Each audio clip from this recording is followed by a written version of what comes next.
Hey guys, it's Steven and welcome to full comic review of Storm issue 4. Wolverine is now dead and Storm is unhinged, dealing with the aftermath. It doesn't matter if you didn't care for Wolverine or care that these two were together. At the end of the day, they were a couple that made sense, and for Aurora, it feels like the rug was swept from beneath her feet. What makes this such an emotional issue is that we are not just getting Aurora's reactions as she meets Yukio again. You can see the impact he's had on these people's lives, and back delivers on the field. Storm 4 is a wonderful story when it brings out that vulnerable side to Storm, which only happens when she loses control over her emotions. Great pack again displaying the extent of Storm's powers by actually taking her up into space in order to not only let her grieve for a moment, but to also show off how far on the weather spectrum her powers reach. It has always been a question as to if she could produce auroras on such a scale or even solar winds, both of which Pack makes clear is within her capabilities. He even takes that little bit of time to address why the Storm had a mohawk before, something always appreciated to show knowledge of the characters first. Wherever in the Storm 4 reviews, on the other hand, the Geekari, they are saying that I have nothing against Storm again getting an arc, but I enjoyed the one-shots the series began with. There are a lot of superhero titles out there where the main characters fight major villains. However, not all of them have stories that focus on heroes helping normal people in need. That's where Storm is different from the rest of the comic books. The first 3 issues showed her standing up for normal people and making their lives better, but really I have to say friendly that first 3 issues I liked it more, but the 4th issue is more of a kind of aftermath issue.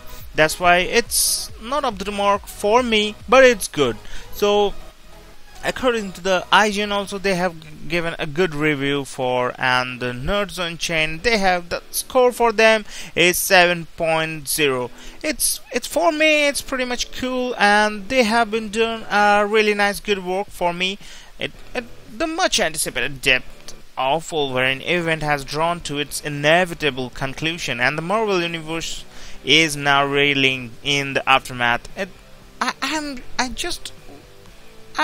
From these issues and from the present condition of Marvel Universe, that I know that Wolverine is how much important for Marvel Universe. Without Logan, Oro is lost, and understandably so. As someone who hasn't kept up with Death of Wolverine, let alone much of Aurora and Logan's relationship in recent X-Men canon, Pack puts Aurora on roller coaster that resonates with readers even like myself. While she has grown much in recent issues, her grieving process is a messy and complicated one, with the full destructive force of her powers threatening those around her. She must find a way to deal with her loss without hurting anyone else. Artist Ibanez and colorist Redmond really make the most of this sequence, as well as the following flashback page as Aurora returns to Logan's office for a moment to herself. The strength of Ibanez's figure work in this series. Sorry, man, I can't even know what I was thinking. That what is this? This is Lebanese or Ibanez, so I should have known it better. Anyway, sorry for that. Figure work in this series is striking, and this issue is no exception. Aurora is as powerful as she is dignified.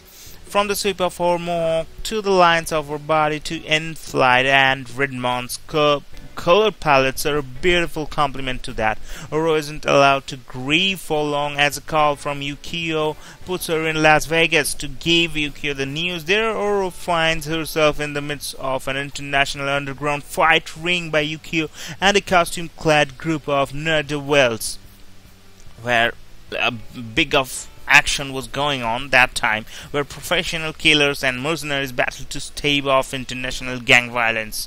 Logan turns out to have had a hand in the operation at some point before his death. Although Aurora had no idea of this, enraged by such violence, She intervenes in a dramatic show of power, upsetting the peace among the feuding clans and causing trouble for Yukio. Is this part of this show that reads as a bit of mistape?